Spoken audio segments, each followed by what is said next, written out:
Hello' dear students, আজিৰ ভিডিঅ'টো 2023 বৰ্ষৰ HSLC কম্পাৰ্টমেণ্টেল এক্সামত ফেইল হোৱা ছাত্ৰ ছাত্ৰীসকলৰ বাবে অতি জৰুৰী এটা খবৰ লৈ আহিছোঁ। তাৰ লগতে 2023 বৰ্ষৰ HSLC কম্পাৰ্টমেণ্টেল এক্সামত যিসকল ষ্টুডেণ্ট পাছ হৈছিল, অৰ্থাৎ পাছ হোৱা ষ্টুডেণ্টছসকলৰ চাৰ্টিফিকেট আৰু মাৰ্কশ্বিটৰ হাৰ্ড কপি আচলতে কেতিয়া আহিব, এতিয়ালৈকে কিছুমান ছাত্ৰ ছাত্ৰী কিয় নিজৰ পাছ চাৰ্টিফিকেট আৰু মাৰ্কশ্বিট পোৱা নাই।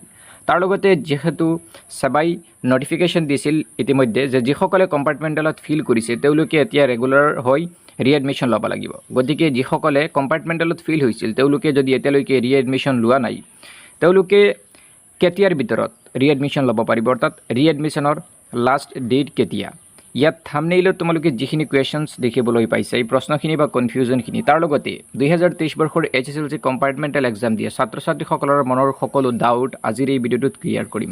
গতিকে তোমালোকে ভিডিঅ'টো স্কিপ নকৰি শেষলৈকে চাই থাকিবা। আৰু এটা সৰু ৰিকুৱেষ্ট, চেনেলত নতুন হ'লে ছাবস্ক্ৰাইব কৰি নটিফিকেশ্যন বেলটো অল কৰি ৰাখিবা। চবল আৰু দেৰি নকৰাকৈ আজিৰ ভিডিঅ'টো আৰম্ভ। প্ৰথমে জনাম যে যিসকলে ফিল কৰিছিল তেওঁলোকৰ ৰিএডমিশ্যনৰ লাষ্ট ডেট কেতিয়া। ডিয়াৰ ষ্টুডেণ্টছ, তোমালোকে নিশ্চয় জানাই সেবাই ইতিমধ্যে এখন নটিফিকেশ্যন দিছিল যে যিসকল ষ্টুডেণ্টে কম্পাৰ্টমেণ্টেল এক্সামত পাছ কৰিব পৰা নাই, অৰ্থাৎ ফেইল হৈছিল, তেওঁলোকে ৰিএডমিশ্যন ল'ব লাগিব, অৰ্থাৎ ৰেগুলাৰ আকৌ ক্লাছ 10ত এডমিশ্যন ল'ব লাগিব।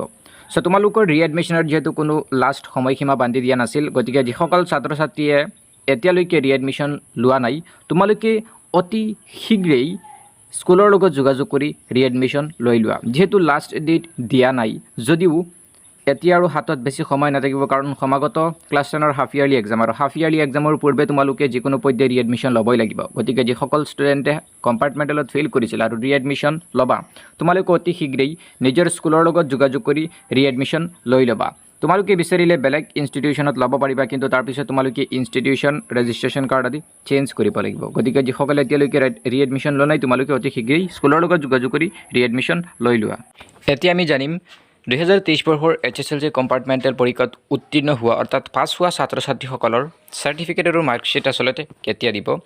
ডিয়াৰ ষ্টুডেণ্টছ, ইতিমধ্যে মই তোমালোকক লাষ্ট এটা ভিডিঅ'ত কৈছিলোঁ যে কম্পাৰ্টমেণ্টেলত উত্তীৰ্ণ হোৱা ছাত্ৰ ছাত্ৰীসকলৰ যি ৰিজাল্ট গেজেট আছিল, সেই গেজেটত উল্লেখ আছিল যে অতি নিৰ্দিষ্ট কম সময়ৰ ভিতৰত পাছ হোৱা ষ্টুডেণ্টৰ চাৰ্টিফিকেট আৰু মাৰ্কশ্বিট আহি যাব।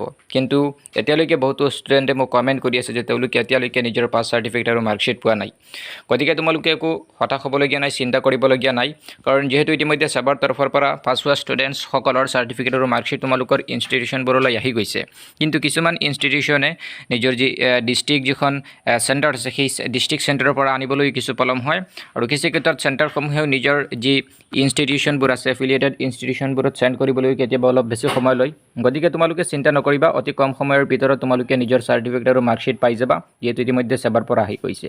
কিন্তু তাৰোপৰি যিসকলে এতিয়ালৈকে নিজৰ চাৰ্টিফিকেট আৰু মাৰ্কশ্বিট পোৱা নাই, তোমালোকে নিজৰ স্কুলৰ লগত যোগাযোগ কৰা, স্কুলৰ কৰ্তৃপক্ষক বা তোমালোকৰ হেড ছাৰক বা তোমালোকৰ প্ৰিন্সিপালক তাগিদা দিলে তেওঁলোকে সোনকালে সেইখিনি সংগ্ৰহ কৰি আনিব। যিহেতু ইতিমধ্যে সেবাৰ পৰা আহি গৈছে, গতিকে তোমালোকে তাগিদা দিলে তেওঁলোকে নিজৰ চেণ্টাৰৰ পৰা সোনকালে সংগ্ৰহ কৰি আনি তোমালোকৰ চাৰ্টিফিকেট আৰু মাৰ্কশ্বিটখিনি ডিষ্ট্ৰিবিউশ্যন কৰি দিব।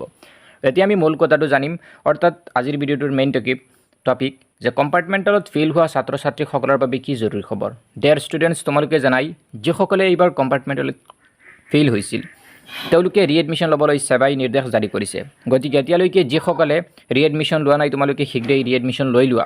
যিহেতু তোমালোকে ৰিএডমিশ্যন নল'লে হাফ ইয়াৰলি এক্সাম দিব নোৱাৰিবা। কিন্তু তোমালোকৰ ফেইল হোৱাসকলৰ ৰিএডমিশ্যন লোৱা সন্দৰ্ভত যিখন নটিফিকেশ্যন আহিছিল, তাত স্পষ্টকৈ উল্লেখ আছিল যে কম্পাৰ্টমেণ্টেলত ফেইল হোৱাসকলে ৰিএডমিশ্যন ল'ব লাগিব, আৰু তেওঁলোকে হাফ ইয়াৰলি এক্সামটোৰ পৰা আকৌ ৰেগুলাৰ কৰিব, এতিয়াৰ পৰা ৰেগুলাৰ কৰিব, আৰু তেওঁলোকে হাফ ইয়াৰলি এক্সামটো দিব লাগিব, আৰু তেওঁলোকৰ হাফ ইয়াৰলি এক্সামৰ মাৰ্কটো সেবাৰ পৰ্টেলত এণ্ট্ৰি হ'ব।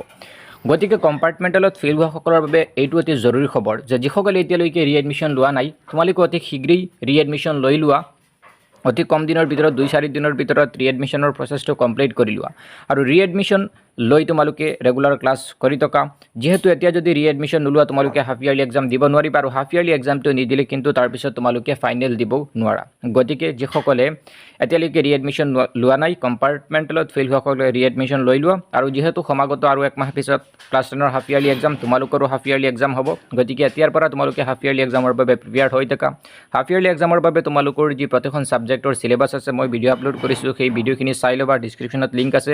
তাৰ লগতে হাফ ইয়াৰলি এক্সামৰ বাবে মই তোমালোকৰ বিভিন্ন ছাবজেক্টৰ মডেল কুৱেশ্যন পেপাৰ ইম্পৰ্টেঞ্চ আদি আপলোড কৰিম। ইতিমধ্যে মই ক্লাছ 10ৰ হাফ ইয়াৰলি এক্সামৰ জেনেৰেল মেথমেটিক্সৰ এখন মডেল কুৱেশ্যন পেপাৰ আপলোড কৰিছোঁ, যিখনৰ পৰা তোমালোকৰ পৰীক্ষাত আহিব সেইখনো তোমালোকে চাই ল'বা। চ' ইমানখিনি ডিটেইলছ আজিৰ ভিডিঅ'টোত জনাবলগীয়া আছিল। আৰু যদি কিবা কনফিউজন বা জানিবলগীয়া আছে কমেণ্ট কৰিবা। মিলি আছোঁ নেক্সট সুন্দৰ ভিডিঅ'ৰ সৈতে। আজি মানলৈ bye bye. Thank you for ৱাচিং দিছ ভিডিঅ'।